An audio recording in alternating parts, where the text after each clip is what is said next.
Welcome you all to the second day of our International Conference on Research Innovations and Challenges, ICRIC 2025, created and powered by Center for Research and Training, National Foundation for Entrepreneurship Development, Coimbatore, Tamil Nadu.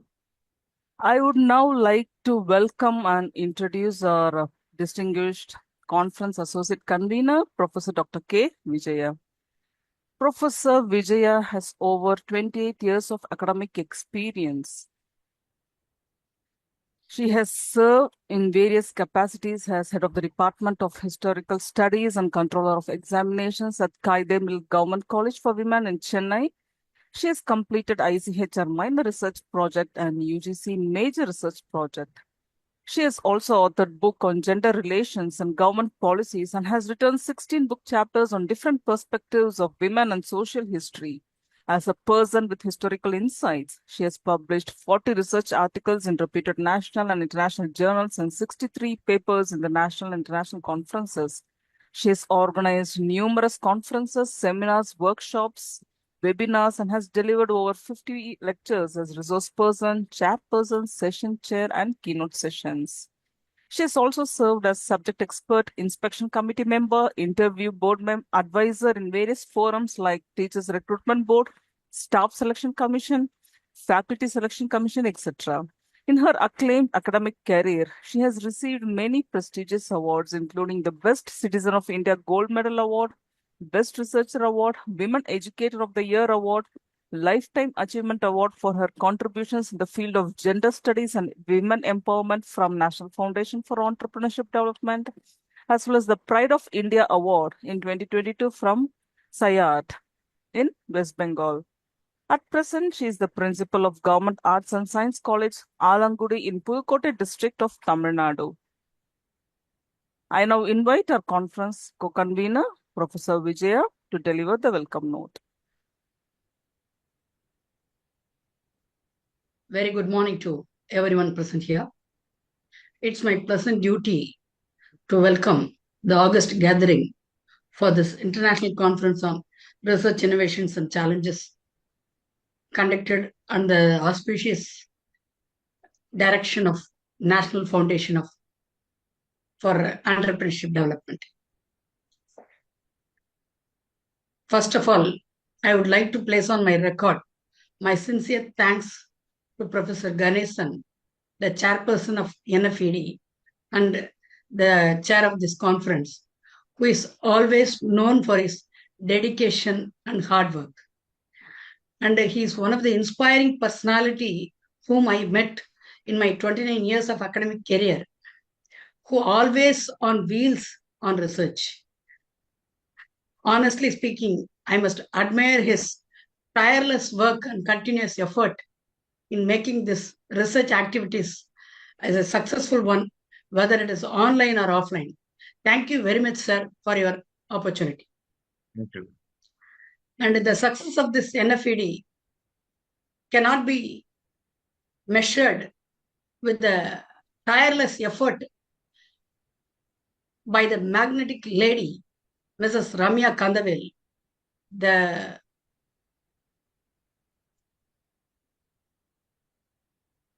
conference director and executive chairperson, who is known for her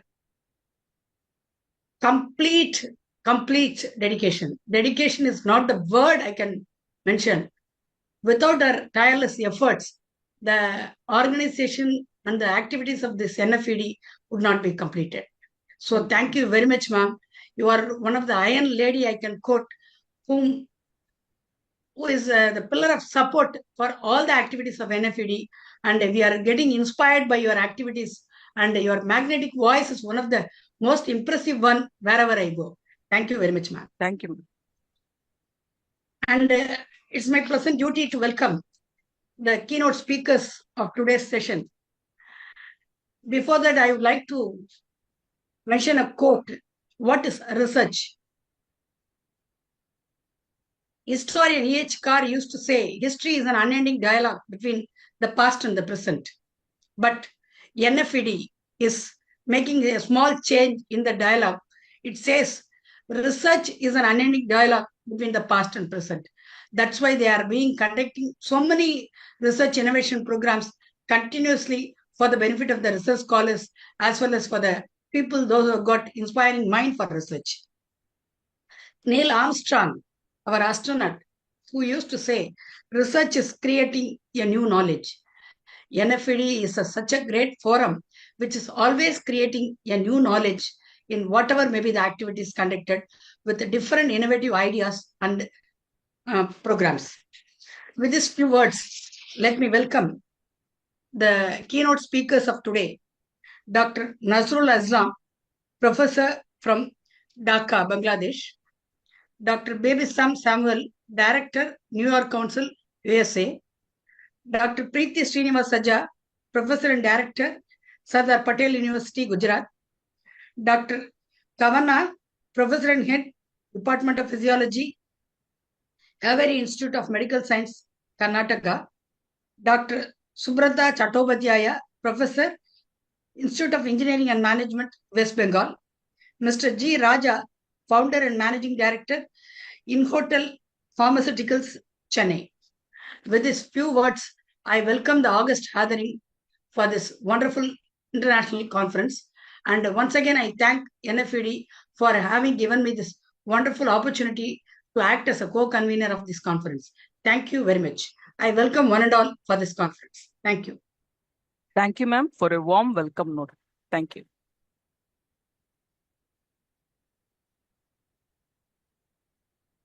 I now express my warm welcome to our honorable keynote speaker, Dr. Nazrul Islam. Dr. Islam is a professor of management and international business. He has served in various capacities, including Pro Vice Chancellor at Northern University, Bangladesh, Dean of Business Schools at East West University, Eastern University, and Canadian University of Bangladesh. Professor Islam has published 74 research articles in international refereed journals that were abstracted and indexed by Scopus, ABDC, EBSCO, Host, ProQuest, ESJI, Crossref, and DOI. He has also published over 35 research papers in refereed journals and has attended numerous international conferences held in various countries such as India, Nepal, Hong Kong, Maldives, Malaysia, Singapore, USA, Australia, etc. As a panel reviewer of South Asian quality assurance systems, he has reviewed ICFI Business School and NL Dalmia Institute of Management Studies and Research of India and Institute of Business Administration at University of Dhaka as a peer review member for its accreditation. He is also serving as editorial board member for a number of national and international refereed journals like International Journal of Management and Business, British Journal of Economics, Management and Trade, etc. He has also served as convener of organizing committees of international conferences organized by the Department of Finance, University of Dhaka, Northern University of Bangladesh, and Southeast University in collaboration with AMDISA, Global Business and Management Forum, and Techno India. He has authored and co-authored books such as Entrepreneurship Development and Operational Approach, Modern Insurance, and Global Technological Change Impact on Textile and Garment Workers. He has also examined more than 15 PhD dissertations of different public and private universities in Malaysia, India, Nepal, and Bangladesh as an external educator. Professor Islam has been honored with Bangladesh Education Leadership Award 2017 and Education Leadership Award in 2018 in the category of Best Professor in Business Administration by CMO Asia. At present, he serves as professor at School of Business and Entrepreneurship, Independent University at Dhaka, Bangladesh. Okay, just 1 second. You please take a screenshot now because somebody has to leave. Dr. Vijay has to leave. Just take a screenshot. Sorry, Professor Islam. Just for 1 or 2 minutes. Please just give me a few minutes. Yeah, I request all the speakers, organizing members to kindly switch on your video so that I can take a screenshot.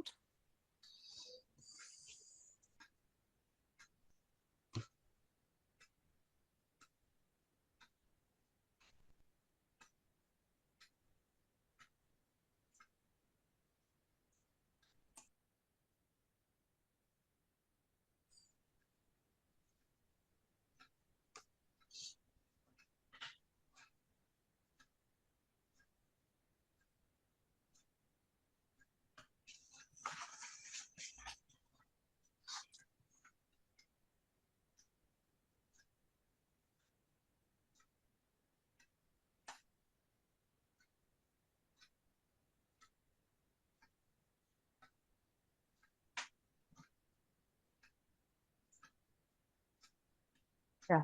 Thank you, everyone. Thank you, Professor Islam, for giving the chance to us. Thank you too. Shall I go? Yes, I now invite our honorable speaker, Professor Islam, to deliver the keynote address. Yeah, thank you very much this morning for inviting me to this August gathering. Respected conference chair, International Conference on Research, Innovations and Challenges, ICRIC 2025, and Chief Patron and Founder Chairman of Center for Research and Training, and National Foundation for Entrepreneurship Development, India, Professor Dr. R. Ganesan, Honorable Convener of the conference, and Professor and Principal of Government Arts and Science College, India, Professor Dr. K. Vijaya, distinguished keynote speakers, session chairs, research scholars, guests, and participants. A very good morning to you all. In this August gathering of the scholars, I am going to talk about the role of entrepreneurship development in driving sustainable economic growth of third world countries. This lecture will explore the key ways in which entrepreneurship development can propel sustainable economic growth in the third world countries, highlighting the challenges and potential solutions to foster a robust entrepreneurial ecosystem. Dear participants, entrepreneurship development is a key driver of sustainable economic growth, especially in the third world countries, where it can create jobs, stimulate innovation, and contribute to the economic resilience by addressing the most pressing challenges of these countries. Entrepreneurs of these countries can build robust economies that align with global sustainability goals by prioritizing entrepreneurship of these developing countries.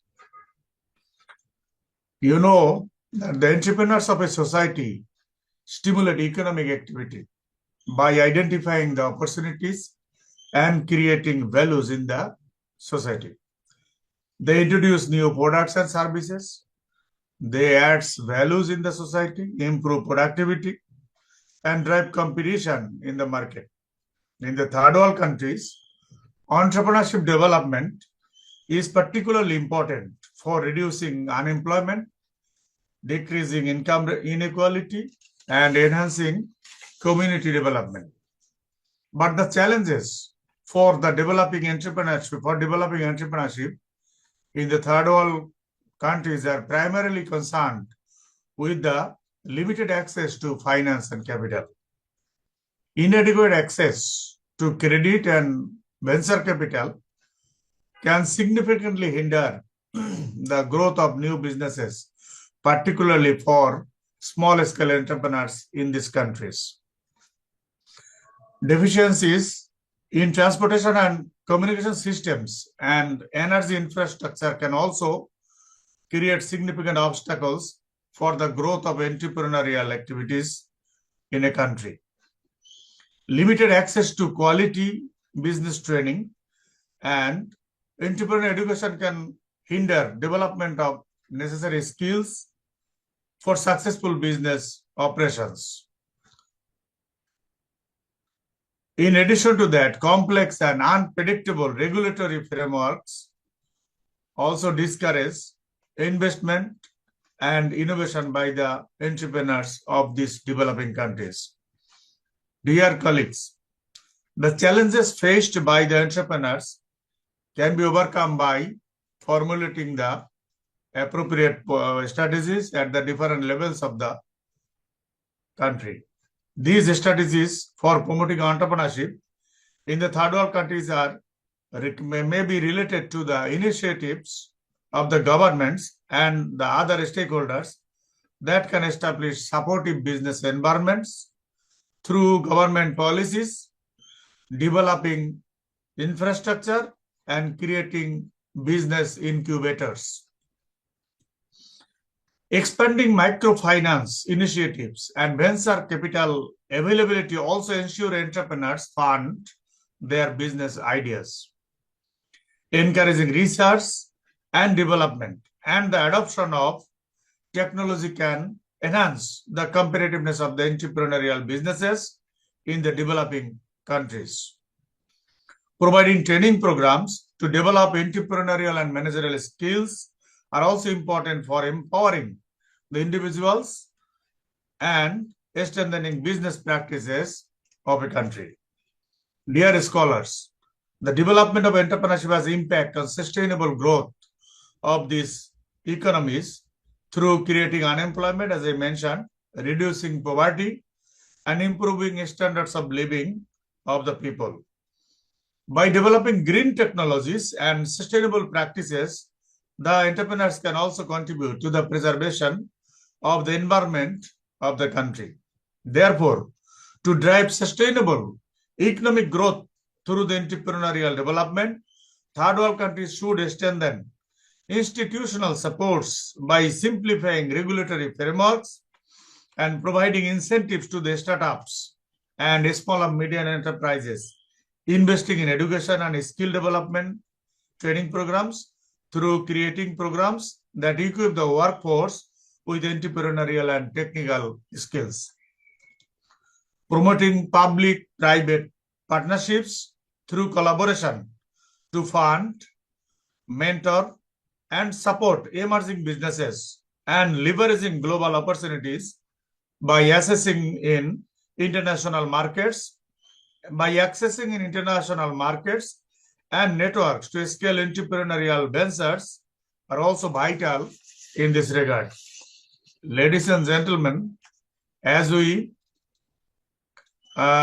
conclude this discussion on the role of entrepreneurial development in driving sustainable economic growth of these third world countries, it is evident that entrepreneurship is more than just business creation. It is a catalyst for economic resilience, innovation, and social transformation.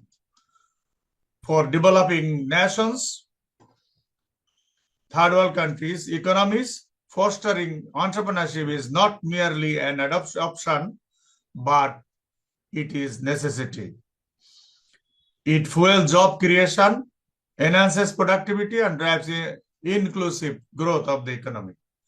However, sustainable economic progress through entrepreneurship requires a holistic approach, one that integrates education, infrastructure, access to finance, and supportive policies. Governments, private sectors, and academia must work collaboratively to create positive ecosystems where entrepreneurs can thrive.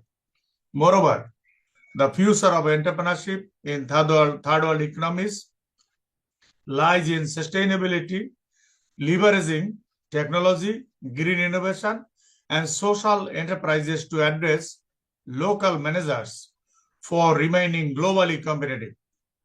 When entrepreneurs are empowered with the right resources and environment, they do not just build businesses, they build the nations.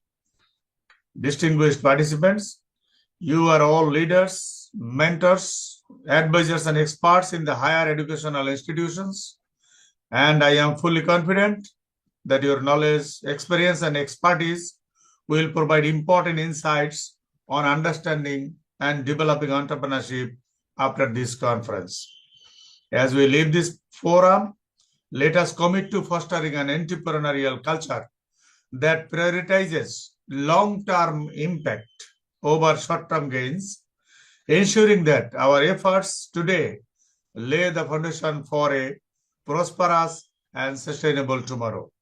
I thank the participants representing many universities, business institutes, academia, and corporate houses who will share their knowledge and experience with the participants and ensure an outcome that is grounded in the concrete realities of developing entrepreneurship through teaching learning process at the tertiary level of education, by addressing the role of entrepreneurship in economic growth in classroom teaching.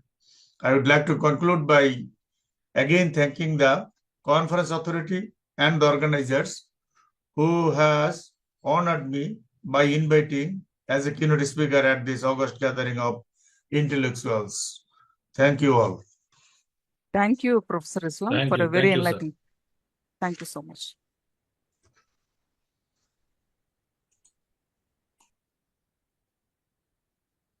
I now express my hearty welcome to our honorable keynote speaker, Dr. Baby Sam Samuel. Dr. Samuel is a social entrepreneur, business and organization mentor, and life coach from New York with more than 2 decades of international experience in the US, India, and the Middle East. His experience cuts across for-profits and non-profits. It includes domains such as engineering, education, ICT, advertising, digital media and design, youth development, and community welfare. He is passionate about making an impact through social change and is a member of the boards for several non-profit social enterprises such as Nikon and Abbott House in the US. Dr. Samuel is also the founding president of Anjapam Charitable Trust, a social enterprise in India that is serving the hungry through a chain of economic restaurants that provide free access to good food to all, regardless of financial limitations. Dr. Samuel has led K-12 education system as chairman of the board of directors, Indian schools in Oman, has also led the non-profit collective Knowledge Oman, the largest voluntary organization in Oman, and as its vice chairman. He is also involved with higher education as well as advisory roles for institutes such as Muscat College, Arab Open University in Muscat, Center for Special Education, and is a member of the Standing Committee under the National Council of Teacher Education, a Government of India enterprise. In the corporate sector, Dr. Samuel serves as a business consultant specializing in turnarounds, strategic thinking, and crisis management, and has led several businesses. He is also a certified career services provider accredited by the National Career Development Association USA, and he has delivered over 200 international keynote addresses and has facilitated more than 50 training for K-12 and higher education faculty, students, corporates, and youth. At present, Dr. Samuel is the director of New York Council of Nonprofits, Nikon, USA. I now invite our honorable speaker, Dr. Baby Sam Samuel, to deliver the keynote address. Thank you so much. Thank you for the warm welcome. Hope I'm audible. Yes, sir, you're audible. Let me do a share of my screen, please.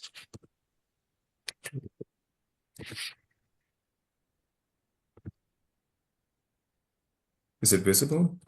Yes, sir, it is visible. Okay. Thank you, respected chair, distinguished guests. I'm very happy and honored to be here this morning there, and it's evening here. It's late night. Thank you for the opportunity to be part of the International Conference on Research, Innovation, and Challenges. As I said, without further ado, I think I will deep dive into this subject.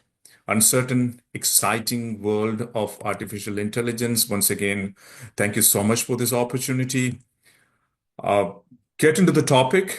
You know, the world has been talking of late about DeepSeek with ChatGPT. Artificial intelligence has been a trendsetter word in the last year, and it's going to be a trendsetter in the days to come. It is so ubiquitous yet so new, vast, and dynamic. Now, what exactly is artificial intelligence? Artificial intelligence has multiple definitions, as we rightly know. Some refer it to as the developed technology that makes computers and other machinery capable of intelligent operations. Now, some regard it as a machine that works faster and more effectively than humans, possibly taking the place of human labor.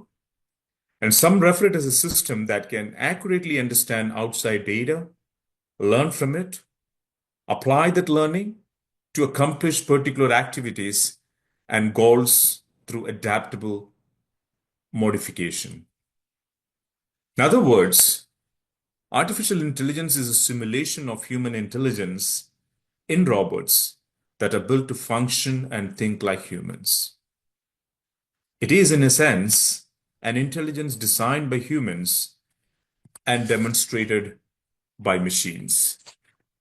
Now, we have been fascinated by the possibility of artificial intelligence since centuries. Like, if you look at it, go back in the 17th century, Mary Shelley's novel, Frankenstein, established the stereotype of a mad scientist to caution us against the possibility that in our arrogance, humanity could create same creatures that bring us to ruin.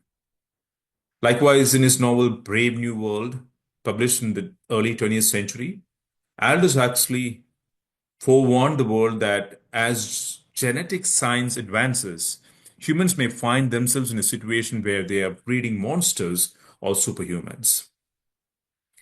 Now, whether it is HAL from the famous movie 2001, A Space Odyssey released in 1968, or the neural network Skynet from the Terminator series, and most recently, TARS from the movie Interstellar, the exploration of the possibilities of artificial intelligence in the movies continues. So if we go a bit deeper into this subject, we can consider artificial intelligence across three categories. One is artificial narrow intelligence, another one is artificial general intelligence, and artificial super intelligence. What are they? Artificial narrow intelligence, otherwise known as weak AI, they're very good at some specific task. For example, most of the artificial intelligence that we commonly use belong to the class of artificial narrow intelligence, like Siri, your Google Assist, Face ID. And as I said, it's called the weak AI. So artificial narrow intelligence are good at specific tasks, like, for example, analyzing data, generating text, recognizing images, facial recognition, internet search, translating languages, and the likes. Then comes artificial general intelligence, which is otherwise called as a strong AI. A strong AI is the speculative intelligence of a computer that can comprehend or learn any intelligent work that a human can, helping the human solve the challenges in hand. So it do better than humans in almost every cognitive task. Now comes the next one. The super intelligence refers to artificial intelligence that is infinitely more intelligent than humans. And this is even more conceptual and hypothetical. So while artificial general intelligence aims to operate in a way, or rather the same way that the human might, but artificial superintelligence would exceed the human possibilities. I won't spend a lot of time into this particular slide. We all know about it, the kind of applications of artificial intelligence, which includes machine learning, for example, for fraud detection, recommendation system, predictive analytics. We have NLP, natural language processing for content creation, sentiment analysis, chatbots that is being widely used these days. Then we have robotics for industrial use, and particularly in the healthcare sector, it is gaining a lot of traction. Artificial intelligence-driven innovation, computer vision, which is for object detection, face recognition, and the likes. It's been widely used for supply chain optimization, and as I said, there's a large usage in the field of healthcare. What are the effects of artificial intelligence, basically? Like, some applications of artificial intelligence may no longer be even considered as artificial intelligence due to the widespread use in the day-to-day life. For example, optical character recognition, OCR, or Siri, the speech interpretation and recognition interface, information searching equipment on the computers, and stuff such as, this is known as the AI effect. So many widely used technologies such as OCR, speech recognition, machine learning translation, and many that were developed through AI research are no longer regarded as AI as a result. That's very interesting. Now, impact of artificial intelligence for the future. Again, these are things that we read on a regular basis, not touch basing on that because of the time constraints. But these are some of the areas that is going to, have a wide impact, or rather the impact of artificial intelligence in our day-to-day life, including improved business automation, which helps in the speed up of decision making by analyzing vast volume of data, accelerated life, and increase in the frequency of interaction with major institution is the most noticeable shift that many individuals we see in the society. So businesses, governmental agencies, organizations that frequently interact with large number of people will be forced to include artificial intelligence in their initiatives. Academia is going to be widely using this. Healthcare sector, banking and finance, largely. Our agricultural sector, for example, crops to produce healthier crops. We talk about more autonomous cars these days. Another very interesting area is the socially therapeutic robots, like, cyborgs that visit elderly people, which is not a very rare scene these days. Insurance sector based on data, decision making is becoming more easier. Now, as I said, just because it's time, time constrained, just moving to the next slide. Likewise, as the government is, artificial intelligence will be a crucial part of the government's effort to identify crime, enhance public safety, and other citizen services.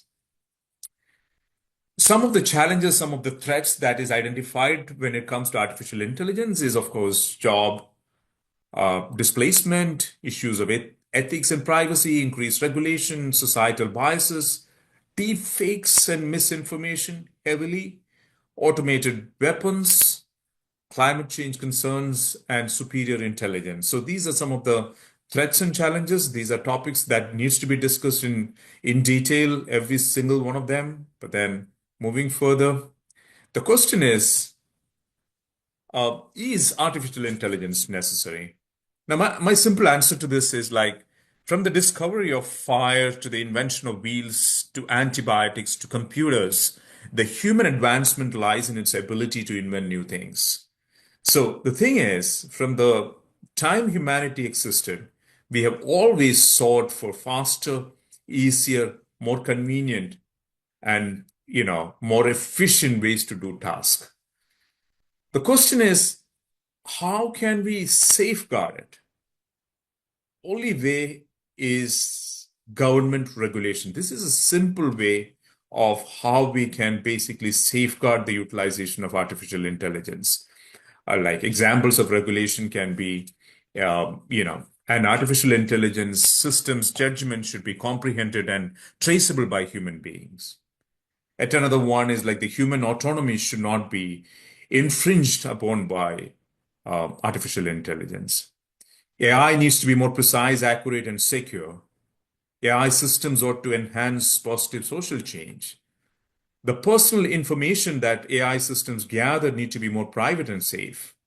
So likewise, AI system ought to be more auditable, protected by the current corporate whistleblower laws and stuff such. So regulations is the only way that we can safeguard this.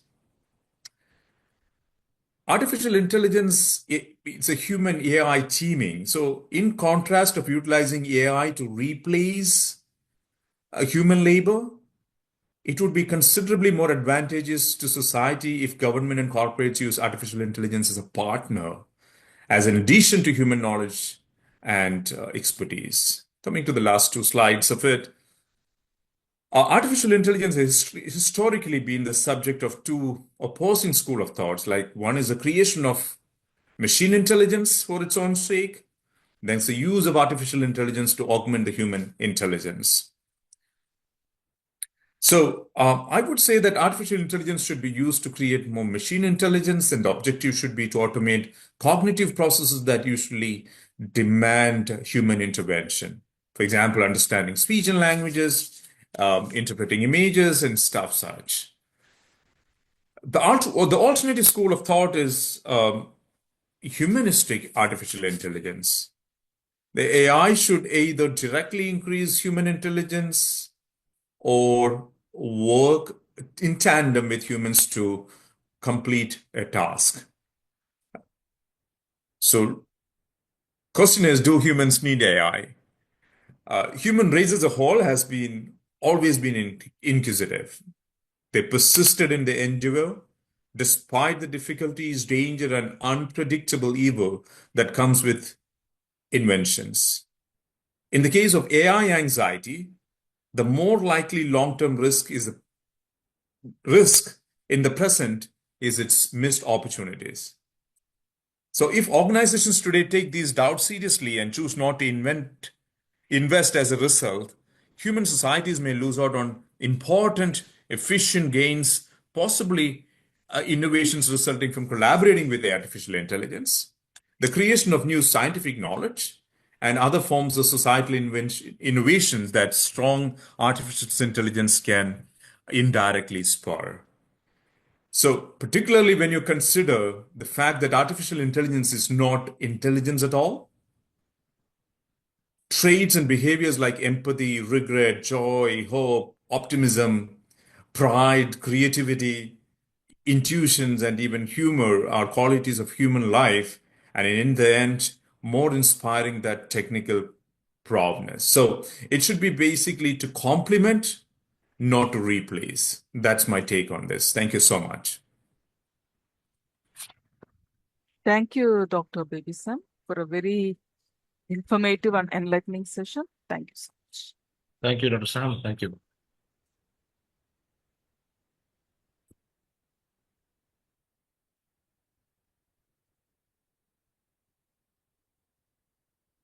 I extend my hearty welcome and introduce our honorable keynote speaker, Dr.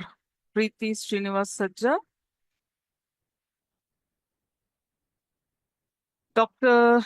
Preeti received her MSc and PhD in computer science from the Sardar Patel University. She possesses nearly 3 decades of academic experience. She specializes in artificial intelligence, machine learning, and systems analysis and design.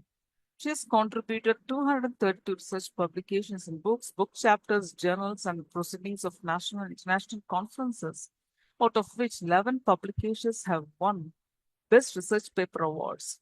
She served as principal investigator for major research project funded by the University Grants Commission India and as a member of the Indo-Russian Joint Research Project funded by the Department of Science and Technology and the Russian government. Under her guidance, 10 doctoral research scholars have earned PhD, while 3 candidates are pursuing their research. She has authored books published by Springer, including Illustrated Computational Intelligence, Essence of System Analysis and Design, Intelligent Techniques for Data Science, etc. She is functioning as member of the organizing and program committee for numerous conferences, journals, and other programs. She has been serving as member of the board of studies of various national institutes. She has been a recipient of the Sardar Patel Research Award for 4 times.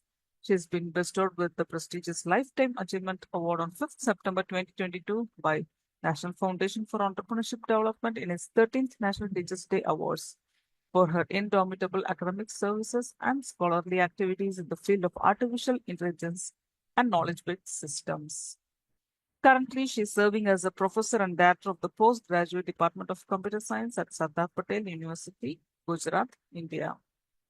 I now invite our distinguished speaker, Dr. Preeti Srinivas Sajja, to deliver the keynote address.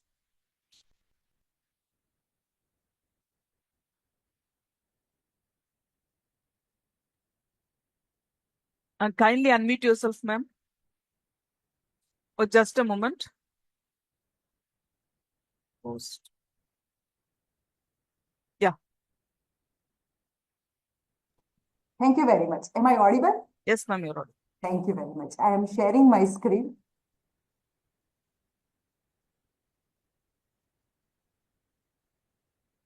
Thank you very much for the kind introduction. A big thanks to National Foundation of Entrepreneurship Development, NEFD, and particularly Ganeshan sir. Thank you very much for giving me the opportunity. Respected dignitaries, conference committees, all the invited guests, speakers, participants. Thank you very much. Only 10-15 minutes I will take, and My discussion is on, or introduction is on the role of artificial intelligence in shaping future.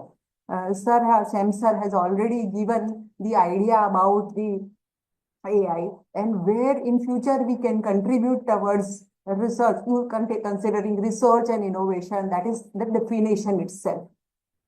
Since AI is artificial intelligence is poorly defined or loosely defined, we can have first contribution towards research and innovation. That is how we can give new definitions of AI. So we need to think on a novel definition. Variety of buzzwords are there in a market, starting with the symbolic artificial or a traditional artificial intelligence, such as expert system. And then we are having machine learning, deep learning, and other type of models, transformative models and other things. Now we are having super AI or generic AI and etc. So one thing is that, or one possibility is that considering these keywords, phrases, which are available on the screen, like the system which resembles human thought process, or the way how we can, you can say, implement non-algorithmic way of problem solving. So this is one aspect where we need to consider in the future, how we can shape, how we can say definition first itself for the AI. And later we can take different type of work. Another thing that we can consider in future towards research and innovation is the nature of AI. So far, the artificial intelligence is giving solutions which are acceptable and good. They are not going for the best solution because of the impractical time requirement or a processing requirement. For example, I'm always giving this example. Say you need to purchase 2 kg of potato, that is 10 rupees 2 minutes or 20 rupees 2 minutes job. Some dollars, some you can say pennies you need to give, and only 5 minutes maximum you can spend. You have to find out, say you have 2-3 hours and you have to find out which movie, which content you would like to go through on a Sunday afternoon. Then you cannot spend unlimited time. You have to stop your search somewhere and you have to be practical. This is the current nature of AI. Later on, we can introduce some, you can say, precision, some, you can say, better, you can say, provision in this artificial intelligence solutions. We can improve the solution. So far, we are compromising with the acceptable solution with a reasonable or a good time. People are laughing that to change the bulb, you don't have to be Einstein. But now we require better solutions because computers are all the machines rather where we are considering automation. These machines are really very good in efficiency oriented parameters. For example, speed if we consider, accuracy we consider, precision we consider, long-term storage we consider.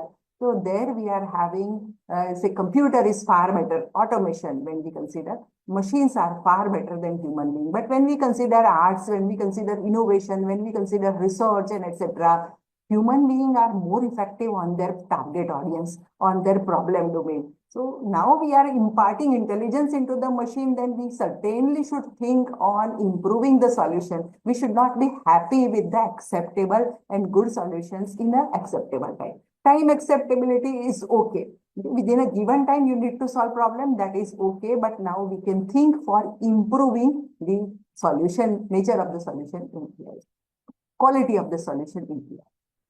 Where AI can be applicable, as Sir has also suggested, and Sam Sir has also suggested, and other keynote speaker, Madam, has also suggested that AI has got a ubiquitous applicability.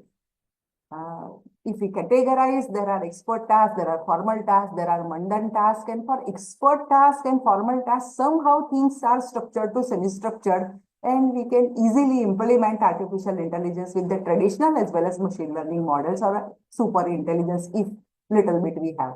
But the mundane tasks like perception, translation, and etc., there also we need to contribute something. So we need to focus, third thing, that we need to focus on this type of tasks which are elementary, which are very trivial, which are mundane to human being. Like children specialists, pediatricians, they used to say that a baby takes birth. After 6 months, the baby starts learns sitting. So they have a proverb, they have a heuristic that a 6 months sitting, 1 year walking, 2 year talking for a small human, for a young human baby, young infant. So these type of tasks are very easy for human being at the very early age, but for computer, because of their heuristics, you can say dependency and their non-algorithmic nature, it is really very difficult to implement it into computer. So far, we are considering only digital computers. And in this digital computers, we ultimately have to dilute everything into zeros and ones. So that is also another thing that we need to consider for shaping the future. Okay. Very crisply, I am going because of the time limit, where AI can be useful in a research and innovation. So I have observed that, like in a mathematics, we are having a pure and we are having an applied research one.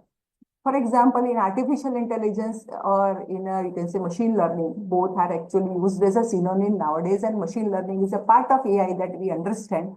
So in artificial intelligence, our ultimate objective is to make machine intelligence, and to do so, we are having so many knowledge acquisition methods. Little bit, we can introduce more also. Then we are having knowledge representation structures. We are having inference mechanism. We are having various learning paradigms. We are having even hybrid technologies available in soft computing and AI combination, machine learning and evolutionary algorithm. That also we can mix and match. So if technique we are contributing, then it is a pure research. But for example, if we are developing a special ontology for a chemical analysis or a drug designing or of any biochemistry type of problem, then it is an applied research. For that particular type of domain, say blockchain for a banking and etc. application. And now we are developing a new knowledge representation ontology for blockchain to accommodate the advantage of blockchain and etc. So this is applied research for banking people.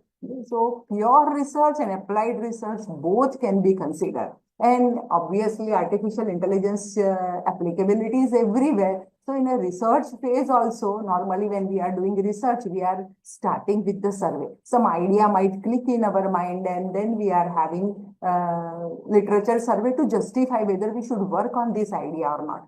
You may be thinking your idea is really very good, but your idea, this similar type of idea people are working on, and some people might have already worked on that idea. So first of all, literature review is a continuous process, but you need to do topic search. Google Trends, topic search, Shodh Ganga. Besides that also, beyond that also, we can think on developing different type of AI solutions, machine learning based solutions that help us in searching appropriate topic, giving us idea, making repository of ideas and etc. Then literature review. Beyond the search engines such as Google, then Google Scholar, then Meta Search Engine, Semantic Scholar, not only finding out the proper content, but highlighting the portion of the content also, that is the Semantic Scholar that does. So beyond these also we need to take help of artificial intelligence. Other tools available for research, they are hypothesis maker, then reference manager, synthetic data provider and etc. Illustration generator, reference manager, different type of content generator such as ChatGPT, and nowadays DeepSeek has come from China, and different type of paraphrasing tool, plagiarism checker tools and etc. So in different type of a variety of research phases also, we can have help of artificial intelligence. What have benefit or what is the role of artificial intelligence in research? So first of all, whatever routine tasks are there, that will be easily automated because computerization, efficiency-oriented advantages are also there. And because of the artificial intelligence, we are having effectiveness-oriented parameter also. We can have a knowledge discovery and we can accelerate the knowledge discovery process. So drug discovery, domain knowledge discovery and etc. Different type of acquisition methods and etc. that we can consider here. Not only the knowledge discovery, but something else beyond that also we can contribute. And analysis can be enhanced. The tools can be developed for a large scale data mining, visualization. Beyond the data science and data analytics, data engineering type of application can also be benefited with the help of AI. So that is the role of AI in a research and innovation. It is actually working as a catalyst for innovation. Creativity it can enable. Then industry transformation may be possible. Fine applications in fine tech, healthcare, agriculture, etc. can be developed. And we can have these things in a very democratic way. Okay, where AI can be useful, as I said, that it is a ubiquitous and in a formal way, in an expert way, or in a mundane task also we can use AI. But COVID has taught us many things. So we can say that AI implementation is becoming very, very popular in a healthcare, climate science, education, finding slow learner, fast learner, and not giving lectures to only one way or a similar type of content delivery to everybody. We can have using genetic sequencing, for example, genetic algorithm, customized sequencing of the material can also be done. So these are some areas. What are the challenges? Since only 2-3 minutes are left, I am going to challenges. What are the challenges in AI adoption? So first of all, ethical concern.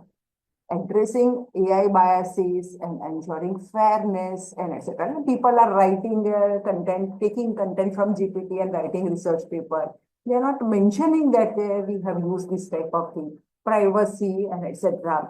Consent, we have to take on a data use. So these are some ethical concerns, security-based concern, data privacy and etc. Some technical barriers are also there in a third world countries or developing countries, because it depends on the two pillars are there, internet and World Wide Web. So high quality data availability should be there and high quality of infrastructure should be there. Computing resources should be there. So in some situation, we are facing this type of technical barriers also. So this is a challenge. Ethical things are also a challenge. Technical barriers are also there. Collaborative gaps, cross-disciplinary things, partnership. That also we need to consider. These are some challenges. Okay? So what can be done? Or what are the future directions? So integrating emerging technologies. There will not be any single technology-based systems in future. Obviously, there is a hybrid evolutionary systems.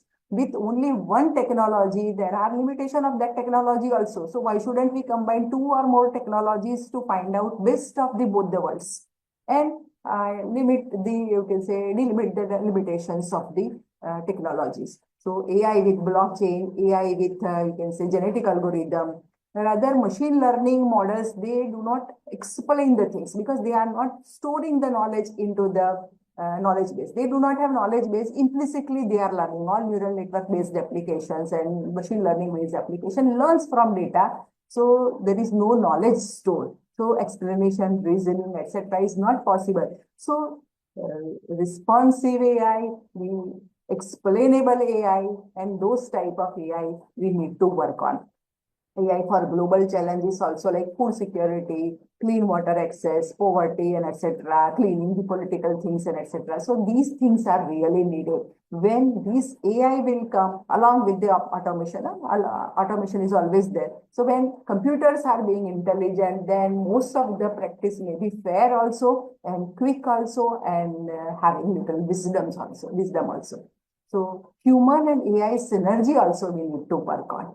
Augmenting human creativity in a machine, how to solve problem and etc. And ultimately, okay, we are going towards what we have to do. We should go towards the smarter, more sustainable and inclusive future. Again, I am really thankful to the NFED, Ganeshan sir, all the dignitaries, invited guests, conference participants, and all the committees. Thank you very much for giving me this opportunity. Thank you very much, sir. Thank you, Professor Preeti, for this wonderful keynote. Thank you. Thank you so much, ma'am. Thanks.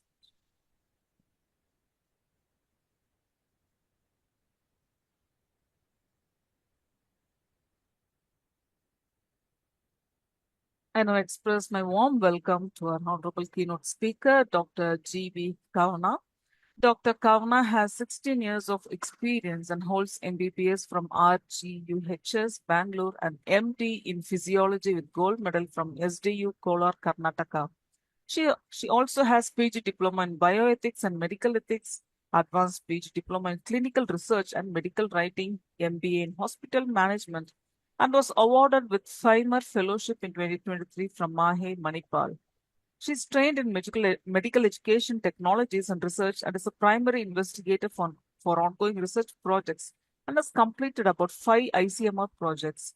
She has acted as resource faculty for workshops, delivered guest lectures, has numerous paper presentations at national and international conferences and research publications to her credit. During the COVID pandemic, she has made significant contributions as a team member of the COVID research wing at GMC Kannur, Kerala. She has also organized various NSS programs at GMC Kannur, including basic life support training sessions, awareness sessions on public and community health, rallies, and anti-drug abuse campaigns.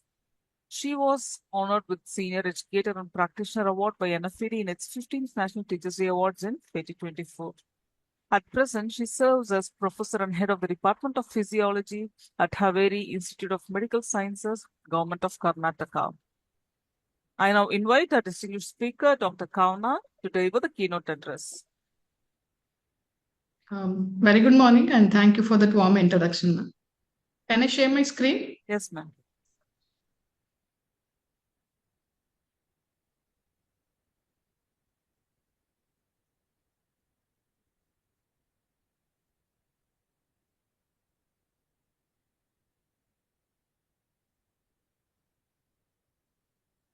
Is the screen visible? Yes, ma'am, it is visible. Once again, very good morning, and respected conference chair and chief patron, Professor Dr. K. Ganeshan, conference director and patron, Mrs. Ramya, conference convener, Dr. Farida Virani. Thank you for the opportunity given. And for the next 10 minutes, I shall be addressing on the topic, Emancipating Minds, the Transformative Power of Integrated Knowledge and Collaborative Research. Today, we are living in an era of unprecedented complexity. That is, we are living in the era of AI, where global challenges require innovative solutions. The traditional siloed approach in most of the developing countries is no longer sufficient. We need to break down those disciplinary boundaries and foster collaboration among diverse stakeholders. When I called it as emancipating minds, it's nothing but the liberation of our human potential from constraints of what we think as the traditional thinking and the boundaries what we have within our disciplines and the limited perspectives. For this, definitely an integrated knowledge and collaborative research are the keys to unlock such potential to come outside. That's why the topic of this hour, which is a need of the hour, is being chosen as Emancipating Minds, Transformative Power of Integrated Knowledge and Collaborative Research. So first, let's work on with what is the problem with this siloed thinking and what we call as limited perspectives. In most of the developing countries, as I said, I'm not generalizing the statement because in most of the geographical locations, they are far behind thinking of the interprofessional approach. I'm like just highlighting on few of the areas, especially in the developing countries, wherein the academic and professional disciplines often they operate in isolation, which definitely leads to narrow focus and limited understanding of the complex issues. And also the individuals and the organizations, they often rely on the familiar approaches and the mindsets. They try to neglect the value of the whatever the diverse perspectives are there and the expertise they can work on. And this disciplinary silos or the limited perspectives definitely is going to lead to inadequate solutions, failing to which we need to address for the complexity and the connectedness of these real world situation problems. So is there a solution for this, for whatever I briefed on? Yes, definitely. It's the integrated knowledge and the collaborative research which works on. Combining the insights and the methods from multiple disciplines we work on together can foster more comprehensive understanding of the complex issues and bringing together the diverse stakeholders, experts from various fields, researchers who are working on in diverse fields can co-create the solutions and drive innovation, which definitely enhances the quality in our research, whichever we are working on. And synthesizing the knowledge from various fields in order to develop the new theories, we can call it as even the frame services which we are working on can address these complex issues. So interdisciplinary approaches collaborative research and integrated knowledge is the solution to think on in order to progress in the research field.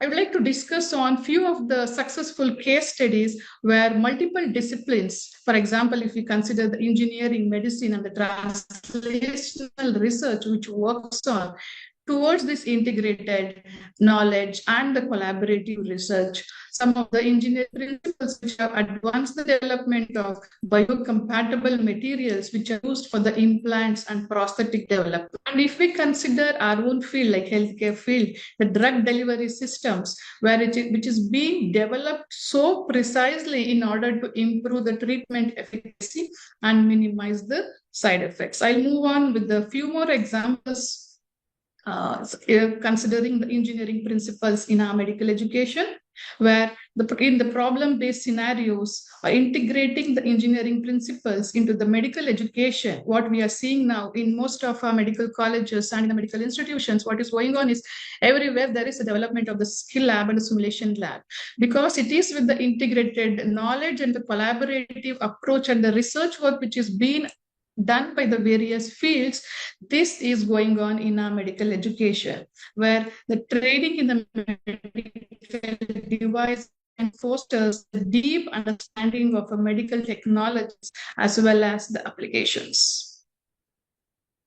Moving on with a few more examples, like telehealth solutions, where remote patient monitoring system is possible with the support which we are getting from the diverse fields, wearable sensors which are providing the real-time health data, which enables not only the nurse, entire healthcare department to provide the proactive personalized care, and robotics which are being used to assist healthcare faculties with tasks which frees them to focus on the patient care. And coming on to the community health and other environmental acts, where the participatory research projects are being going on the indigenous plant medicine, which helps to treat the chronic diseases, and the community-led projects, which has a very good impact on the climate change, the local ecosystems. And again, along with the community health and environmental justice, we are also seeing multiple various education reforms where the collaborative research and the integrated knowledge has developed, providing equitable and quality educational programs. So, what are the key principles for emancipating the mind? That is the liberation of the human potentials from what we think of the traditional settings to coming with the thinking of the integrated knowledge and the collaborative research. We need to embrace the curiosity and willingness to learn from other disciplines and perspectives, which is very important for a collaborative researcher. And we have to develop or foster a mindset that values collaboration, mutual respect, trust, and open communication. We need to recognize and embrace the complexity and the connectivity of what is happening in these real world situations. And finally, we need to be a lifelong learner, encouraging a culture of lifelong learner, continuous professional development, so that which helps us to get adapted to this changing environment. If we have to see the change in this world, first we should be ready to accept those changes. So to foster a culture of cross-disciplinary or interdisciplinary, or what we call as interprofessional innovation, we need to have shared goals where we define the common goals and align the objectives so that it fosters to have a shared purpose for what we are thinking on, and encourage the open communication. And active listening is very important for welcoming an environment of collaboration. And incentives, sometimes this also works on where rewards and incentives are being given for this interprofessional crosswork, which encourages collaboration and thereby promotes the innovation. The embracement of this integrated knowledge and the collaborative research can lead to more effective problem solving, greater social impact, and innovations that directly going to benefit the communities. So working together, sharing knowledge across the boundaries, whether it's disciplinary, geographical, or the social, it can produce the outcome that are not only scientifically advanced, but also socially as well as ethically grounded. So I would like to conclude with this last slide saying, in science and technology, integrated knowledge accelerates innovation. As seen in biotechnology, where biology, chemistry, and engineering converge to develop the life-saving treatments. Coming on to the humanities and social sciences, integrated knowledge enhances the humanities and the social sciences by providing holistic approach. For example, if you can think on combining the history, sociology, and politics, helps to identify and understand the societal issues and what are the root causes for the same. So, integrated knowledge and collaborative research approach by emancipating the minds of every individual empowers not just the individuals but also the societies, which fosters deeper connections between the knowledge and action for a more justifiable and sustainable future. Thank you. And I would like to thank, special thanks to Dr. Ganeshan sir for providing the opportunity. Thank you. Thank you. Thank you, Kavana. Thank you so much. Thank you, Dr. Just to take one more screenshot because now Subrata is available. Just take the screenshot with the people who are available now, along with some participants also.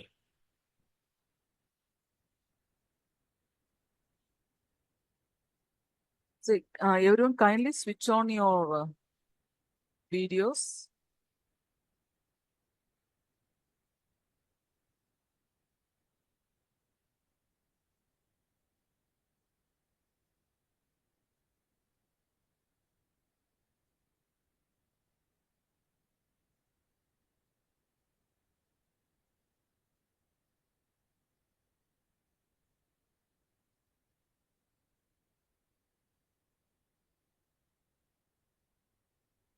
The participants who are all available, kindly switch on your videos.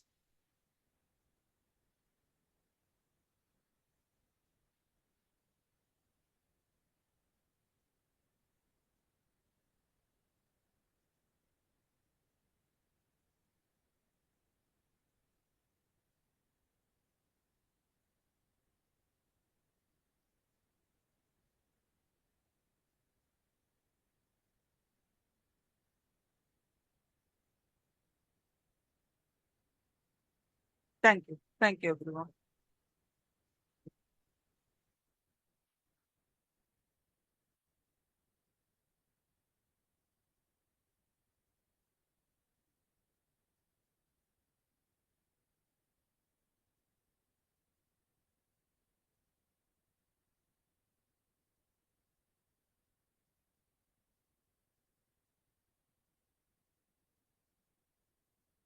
I now express my hearty welcome to our honorable keynote speaker, Dr. Subrata Chattopadhyay. Professor Subrata earned his PhD from IIT ISM Dhanbad. He has contributed in more than 30 international journals and has published more than 23 papers in seminars and conferences. Besides, he has authored 3 books on computations in estate management, transport management and values, and ethics for engineers and managers.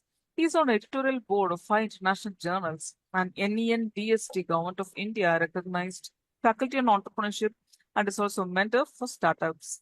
He is a mentor of change in the Atal Innovation Mission of Government of India and has been conferred the prestigious Certified Management Teacher by MTC Global for his innovative and dedicated teaching and mentoring in 2015. Also, he has successfully chaired and invited as keynote speaker in several national and international conferences in South Asia. Dr. Subrata has been awarded and recognized as the Outstanding Higher Education Leader of the Year by SOE Global Education Awards in 2014 and recognized by NFED Coimbatore for his significant contribution to mentoring startups, teaching, and research for 2 consecutive years in 2013 and 2014. He was conferred the prestigious MTC Global Top Thinkers Award in 2015 and Mentor of the Year by HRD India in 2019. Currently, he is serving as a professor at Department of MBA, Institute of Engineering and Management under University of Engineering and Management at Kolkata, West Bengal. I now invite our distinguished speaker, Professor Dr. Subrata, to deliver the keynote address. Namaskar and very good morning. I hope I am audible and visible. Yes, you please go ahead. Go ahead. Thank you. Great. At the outset, my sincerest thanks to my dear friend and respected Professor Ganesan, right? So it's a long relationship that we have. And this time, I'm really grateful that he has invited me as a keynote on this very pertinent research area, which is on research, innovation, and challenges. So first of all, let me tell you, I have been part of industry as well as academia. And what I have seen over the last 24 years is that most of the academicians, they have a theoretical background. And since they have academic background with no or very rare industry exposure, so research, academic research is not actually being outcome based, which means that whatever research that we academicians are doing, so we are thinking that this will be of use, maybe for the industry or maybe for the academia. So research just for the sake of doing research does not actually cut any ice. And we have seen this. UGC has now come up with a professor of practice. So in most of the institutions, you will find that industry people are joining in as professor of practice so as to bring in industrial blend and practical learning, outcome-based learning, which is the focus of the new education policy as well. Last week and also this week, the early part of this week, we have seen that how difficult it is for an organization to be complacent and be focused on their own product. So, friends, what I'm trying to say is that the Chinese AI, DeepSeek, has actually shaken the world.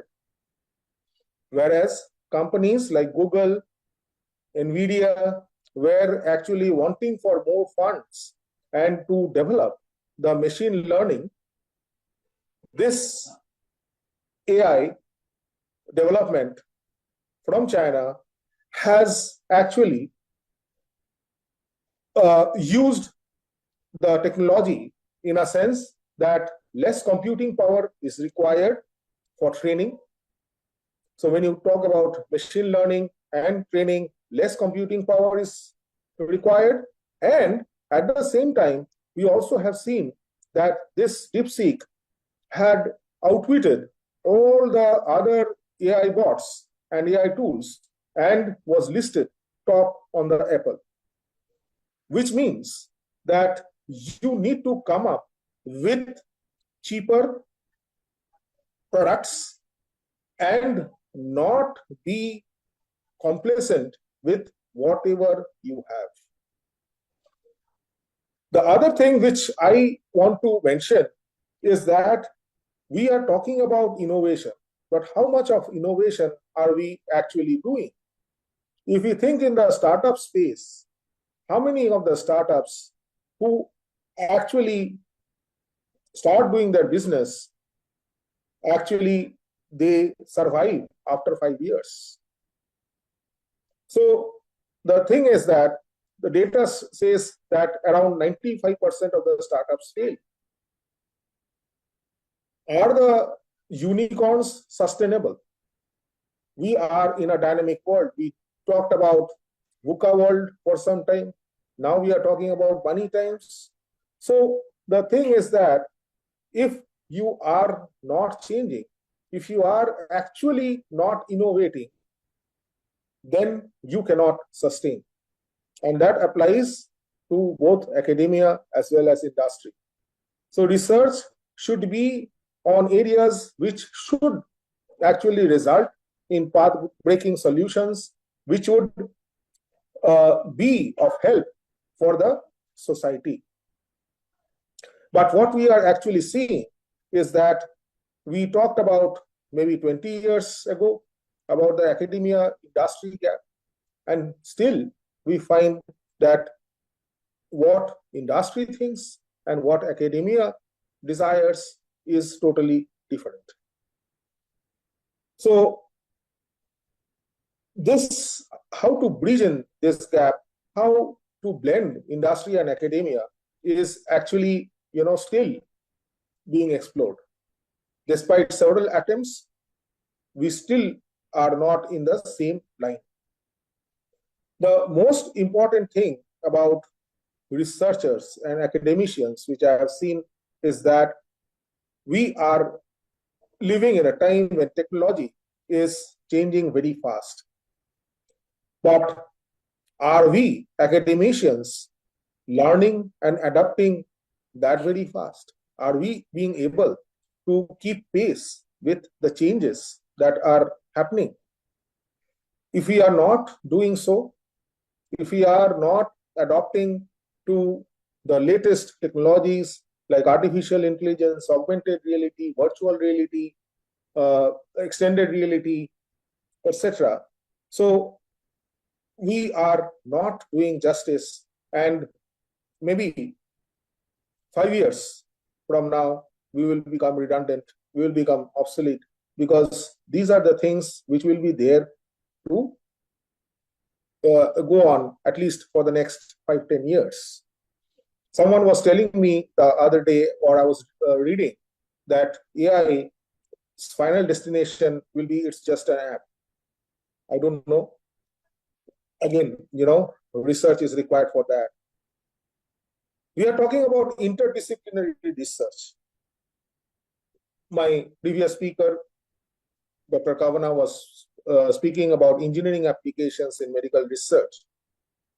So basically, this is the need of the hour, and there has to be immersive interdisciplinary research, be it technical and management, be it engineering and medicine, as Dr. Kavana was speaking about, be it about law and management, be it about startups and academia, or startups and the mainstream industry. So there are a lot of scope over there in doing research. So we need to find out that from the existing literature, what are the gaps that are there. I only highlighted some of those and tried to actually use this conference as a platform to mention about few of those areas wherein there is a lot of research opportunity, especially these days. Again, if someone is doing research on AI applications for the different streams, there is a lot of scope for those papers to be published, because still we do not know how the artificial intelligence applications and the machine learning applications, which ones would be there, maybe in the long run, maybe in the medium run. So the world is still doing research on those. There are lots of AI tools which are available, but then how many of them are trained properly so that they give accurate results? So say, for example, if you are doing a search on anything, immediately the artificial intelligence picks up that probably you are in need of the product. The reason of your doing research may be different. You are actually searching for certain things, right? Maybe for someone, but you are not the final customer. So, understanding these things and giving perfect results is what AI models need to be trained about. When you are talking about augmented reality and virtual reality applications, also a lot of development is required so as to fine-tune the same. We still have a lot of scope in these areas and these upcoming areas of technology. And another area which is coming up in a big way is quick commerce applications. So these are some of the burning areas wherein I would request the budding researchers and academicians to stress on. But whatever you do, my suggestion would be that please see that it comes to the societal benevolence. That's very important. So with this, I would like to end my short keynote session. Thank you again, Professor Dr. Ganesan, for the opportunity.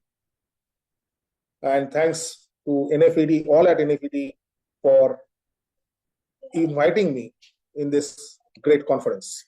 Thanks. Welcome, Professor Subrata. Thank you so much for the time. Thank you. Thank you, Professor Subrata.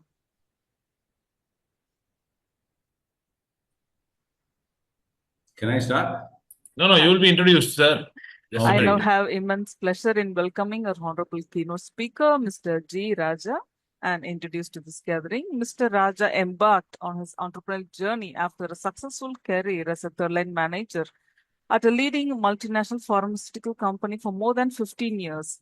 He founded Emotive Pharmaceuticals in 2014, which focuses on enhancing health through development of safe and effective pain management products under the Fosgo brand. He has been a guest speaker at many academic institutions and has delivered numerous sessions on self-discipline, medicine awareness, pharmacy innovations, pharma marketing, FMCG marketing, etc. He has also served as judge for various intercollege competitions. He has delivered career guidance talks at numerous schools for students of 12th grade and has conducted awareness sessions in government schools on girl-child safety, addressing topics like recognizing inappropriate behavior and self-protection.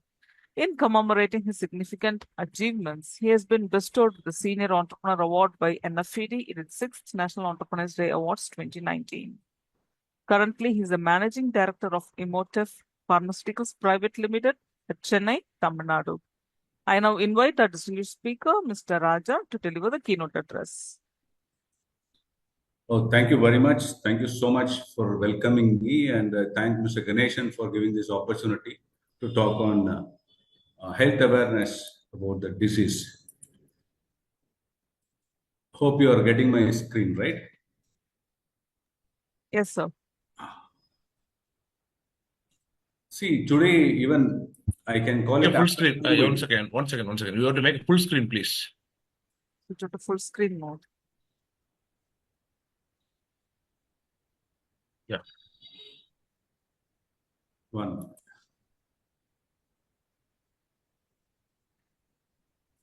It's okay. Then it's not possible. Then go ahead.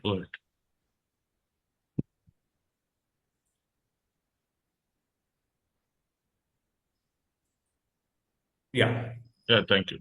Healthcare awareness and approach towards disease. Even I can call it after COVID, their awareness is very high. I don't know whether it's right or wrong towards patients. Awareness about the disease is very high because of the revolution happened in India, majorly on internet. People, started taking all the information through internet. This is after COVID has increased like anything, they know about the disease. They feel they know about the disease. They know about the disorders. They get to know what kind of antibiotic should be given to respiratory tract infection, whether they get a chest pain because of gastric pain or heart pain. They don't know. They see all the information through net. I feel this has majorly happened because we had around 8 years back or 10 years back, we have a family doctors culture. Whatever happens, we go to the family doctors. We travel through family doctor. Like family doctor will ask us to go to MD physician, then we'll go to a super specialty, then only we'll go to a hospital. Today, people know about the disease. They feel they know about the disease. If they suppose they get a chest pain, they'll go directly to a super specialty cardiology hospital. Over resilience on Google as well as YouTube on health advice, which is not correct. Even if they get a problem in two-wheeler, they go to a mechanic straight. If they get a disease or disorders, they will not go to a doctor immediately. They'll go to a medical shop, take a painkiller tablet by their own, and then maybe after 2 or 3 visits only, they'll go to a family physician or directly to a super specialty hospital. The impact of the internet, I can see it's a positive impact also. They'll get more information about the patient, get more information about the disease or disorder. easier to assess health tips. Like, if they are staying in one place, they want to know about the big doctor, an orthopedician or surgeon or a gynecology. They'll get information. But negative, if you see, they'll get a misinformation. They go by the Google review, or like, they'll go with the self-diagnosing. Suppose if they get a headache may be a different reason. A doctor only knows about what is the real impact on this headache, but they'll get anxiety because they feel if I get a headache, I may be suffering from anxiety or disorder. Depression. They get a lot of information, misinformation through internet.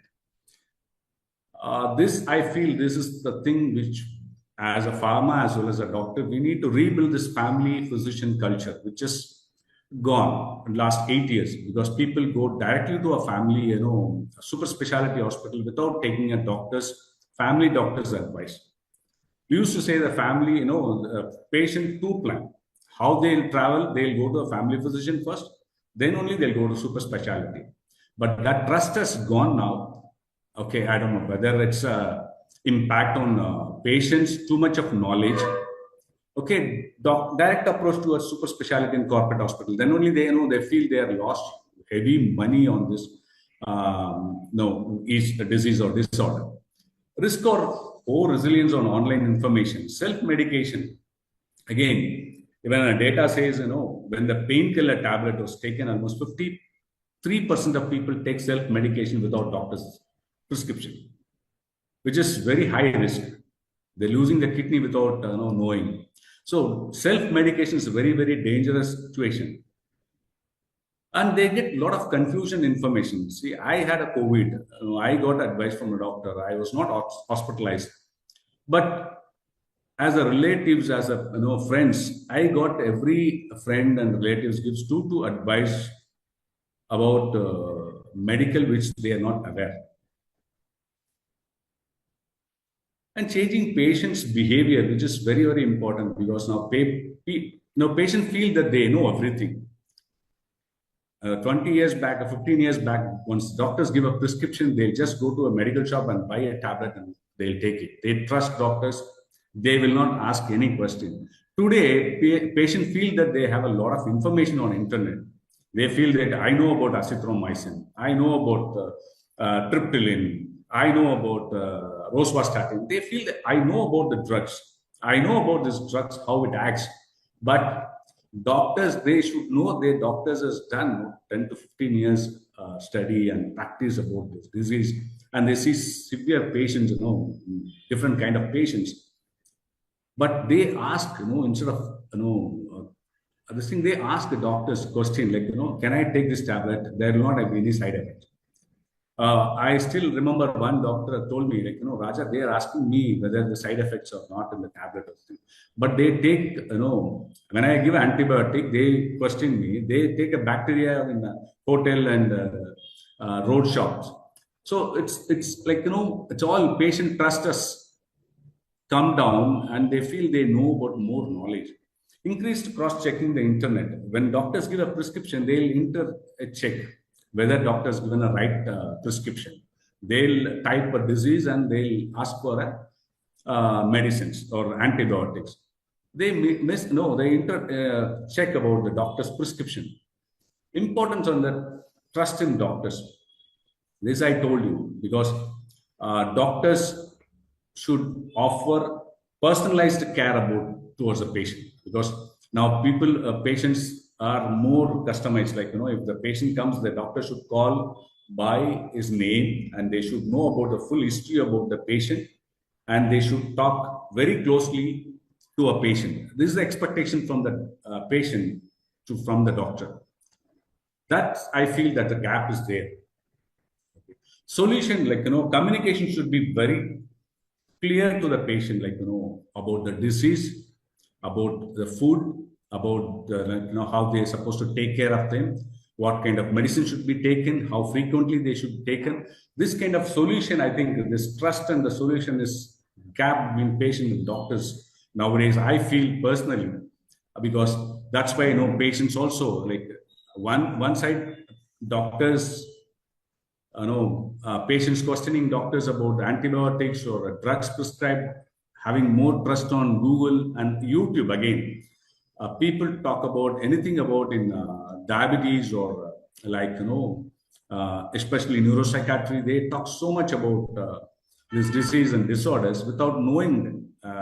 And they are not professional or qualified people who talks about this. And they miscommunicate to the patients. And way forward, I feel patients getting information, I will not say it's wrong. They should get a reliable source and they should trust the doctors. And they should reconnect the family doctors culture, because I strongly believe this has gone last 8 years, family doctors culture. Whatever it comes, we need to go to the first qualified doctor, whether it's MBBS or MD doctor, we need to go them first. Get diagnosed from there, and then we need to travel to a super specialty or hospital. That is missing. As I said, doctors also should give a clear advice or a clear idea or clear about the disease or disorder to the patient, what they're supposed to do the next. Patients have more doubts, but doctors should clarify the doubts also. That is very, very important in a patient way. Conclusion, awareness is good, but miscommunication, misinformation is highly risky, because I've seen a lot of patients they feel it's a chest pain, it's only gastric pain. Once they go to a hospital or a physician, once they do a ECG, they know they have 3 to 4 blocks. Then they rush to a hospital.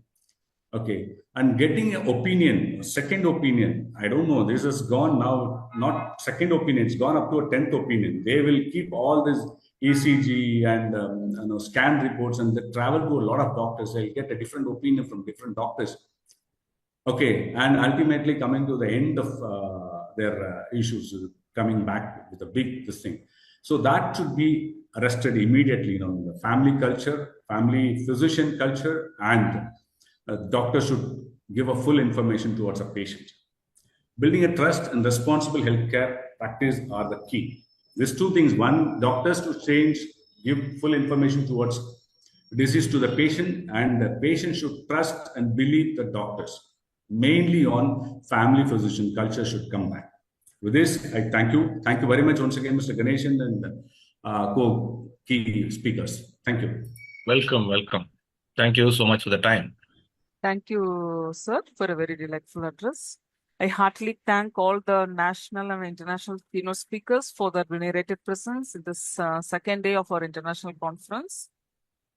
The paper presentations for Track 1, SET Science, Engineering and Technology will be commencing by 11:15 a.m. So we can take a short break now, everyone, and let's meet at 11:15. Thank you, everyone.